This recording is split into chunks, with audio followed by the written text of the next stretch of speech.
Welcome to today's Explainer, everyone. I'm absolutely thrilled to have you here. Think of this session not just as a study guide, but as your executive boardroom pitch masterclass. Today, we are taking on a massive client brief, decoding the Cambridge AS Level Afrikaans Language 8679 exam. Now, if you want to stop guessing what examiners are looking for and actually start crafting high-scoring responses with the clarity and authority of an executive consultant, you are in the exact right place. Look, I was working with two junior consultants just the other day. Let's call them Consultant Alex and Consultant Sam.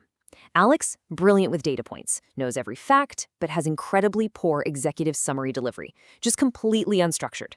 And Sam, a highly persuasive speaker, sounds fantastic, but completely lacks physical text backing or case study evidence. In this masterclass, we are going to fix both of those issues. Let's talk about mastering command words. So why are we focusing so heavily on command words? Well, it comes down to this absolutely crucial number, 15%. Mastering command words accounts for roughly 15% of your total marks in Paper 2. That is a massive chunk of your final grade. And honestly, it is entirely dependent on how well you interpret and respond to specific instructions in the prompt. For many candidates, this 15% is literally the exact difference between an average, middle-of-the-road grade and a highly competitive top-tier one. It's your highest return on investment for sure. All right, let's quickly glance at the agenda for our masterclass today. We've got the 15% advantage, core principles of assessment, the tactical methodology framework, mastering critical analysis, navigating critical examiner traps, and we'll wrap up with the executive framework checklist. This structured roadmap perfectly mirrors the exact logical reasoning your examiners expect. Let's dive right in. Section 1, the 15% advantage, unlocking the method mark. Let's get to the meat of this. Okay, I want you to ask yourself a question. Why do so many well-prepared students find interpreting complex Afrikaans text in the exam so incredibly difficult? Seriously, why? It usually isn't a lack of language skills. Honestly, it's a lack of procedural strategy. They see a complex prompt, they panic, and just like Consultant Alex, they throw every single fact they know onto the page instead of dissecting exactly what the command word is asking them to do. The secret to securing that competitive advantage is what we call the method mark strategy. Listen, the examiner is actively looking to reward your analytical process. They aren't just scanning your paper for a final isolated correct answer. No way. They want to see the gears turning in your head as you move logically from the raw Afrikaans text to your final conclusion. You actually earn valuable points simply for demonstrating this correct procedure step by step. Moving on to Section 2, Core Principles of Assessment, the Academic Benchmarks. This brings us right to the structural strategy debate that Consultant Alex and Consultant Sam were having in our boardroom earlier. We are talking about superficial breadth versus analytical depth. Sam loves superficial breadth. A passing candidate might write a mile wide and an inch deep, listing off dozens of vague points without fully developing a single one of them. But examiners, they absolutely prioritize analytical depth. An elite candidate acting like a top-tier consultant anchors just a few highly relevant points directly to the command word and explores their logical implications thoroughly. Depth will always win out over superficial breadth. You have to prove your case. To achieve that depth, you have to hit all the compliance standards. In our case, your response must hit 3 specific cognitive domains targeted by the assessment objectives. We call these AO1, AO2, and AO3. First up, knowledge and understanding of the Afrikaans language. Do you grasp the core linguistic concepts? Second, analysis. Can you break down the relationships within the text? And third, evaluation. Can you actually judge the validity of the information presented? Successful candidates demonstrate a highly structured competence across all 3 of these domains simultaneously. You can't just pick one and hope for the best. Section 3, the Tactical Methodology Framework, Step-by-Step Processing. Let's operationalize this. Now, we know what the examiners want conceptually, but how do we translate those cognitive domains into tangible exam-winning actions on paper? You need a reliable processing system. But hey, quick timeout. Before we break down this exact 5-step matrix, to ensure your academic portfolio remains highly competitive, you need to subscribe to our channel Ace the Exams at Ace the Exams and enable notifications for our weekly consulting insights. Trust me, you don't want to miss our tactical deep dives. Okay, back to the pitch. So Alex and Sam recently encountered a critical flaw in their mock proposal essay because they completely ignored their formatting syntax. You have to fix this by adopting this standardized 5-step sequence every single time you face a complex past paper problem. Step 1, identify the key elements in the prompt.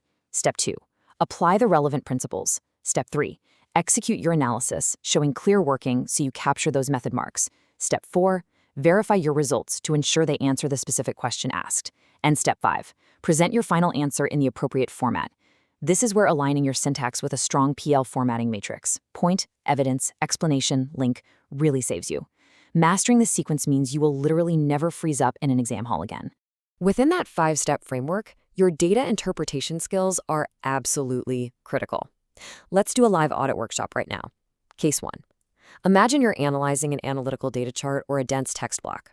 Picture a 60-second visual timer ticking down right in front of you. Go.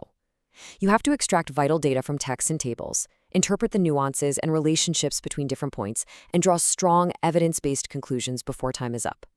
You are essentially acting as a linguistic detective, aggressively pulling the highest value insights from a block of raw information under intense pressure. That's the mindset you need. Section 4. Mastering critical analysis, higher order objectives. This section is where you secure the absolute top-tier marks. The framework at this level is all about evaluation. It demands that you evaluate different alternatives, compare varied approaches, and make firmly justified recommendations. A massive part of this higher-order analysis involves comparative tasks between texts, so here are the non-negotiable rules. The crucial point is that you cannot just find similarities. No, you must identify both similarities and differences. You've got to use specific comparative connectives in your Afrikaans writing to clearly link your ideas. You must support every single comparison with hard evidence from the text, remember consultant Sam's flaw, and ultimately draw conclusions about their relative importance. If you just list similarities without weighing them against the differences, you are literally leaving precious marks on the table. Think of your entire problem-solving approach as an unbreakable logical loop. Deconstruct, solve, and evaluate. First, you deconstruct the prompt into manageable steps. Then, you solve the problem systematically. But the final, absolute most vital step, the one that guarantees those top-tier evaluation marks, is checking your solution for reasonableness. Does your conclusion logically follow the exact text evidence you just presented? This critical self-audit process is exactly what separates average language students from truly exceptional executive-level candidates.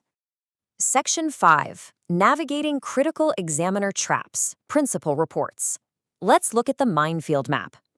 Welcome to Case 2 of our live audit workshop risk assessment. We've audited the Cambridge Principal Examiner reports to find out exactly where candidates are losing their structural credibility. Here are the top 3 examiner warnings directly from the source. Number 1, candidates constantly confuse cause and effect within a text. You must be meticulously clear about what is the trigger and what is the outcome. Don't mix them up. Number 2, forgetting format and presentation conventions. Always verify your formatting, headings, and clear notation. And number 3, providing generic answers that completely ignore the specific context of the stimulus material. Let's be real, if you write a beautifully worded essay that completely ignores the provided scenario, your entire structural credibility collapses immediately. The examiner reports also offer this incredibly crucial alert, and I quote, "Always define terms before using them in extended responses." Candidates consistently confuse key terminology, and it ruins their pitch. When you start an extended response, establish your clarity right out of the gate by briefly defining the core terms or literary concepts you're going to analyze. It proves to the examiner, your client, that your foundation is absolutely solid before you even start building your argument. Section 6. Executive Framework Checklist. Closing the deal. Let's wrap this up. Consider this your polished, high-scoring, final draft strategy. If you evaluate your own practice essays against this specific checklist, I promise you will see an immediate upgrade in your performance. Let's recap the deliverables. 1. Always deconstruct the question prompts to find the exact command word. 2. Target all 3 cognitive domains: knowledge, analysis, and evaluation. 3. Use comparative connectives to show distinct relationships. 4. Define your key terminology right up front. And 5. Rigorously verify your final presentation formats. Applying these steps systematically guarantees that you capture that elusive 15% method mark advantage. I want to leave you with one final provocative question to take into your next study session. Ask yourself, are you just answering the question, or are you strategically demonstrating your analytical depth? There is a massive difference. I highly encourage you to apply this methodology to an Afrikaans past paper today. Practice the process, elevate your analysis, and start writing like an executive. And hey, before you go, it is absolutely crucial that you subscribe to Ace the Exams at Ace the Exams. Hit that notification bell so you don't miss our next masterclass, and drop a comment down below right now with your current academic level and your target subject. We want to know exactly how we can help you next. Keep practicing, keep dominating those papers, and I'll see you in the next explainer.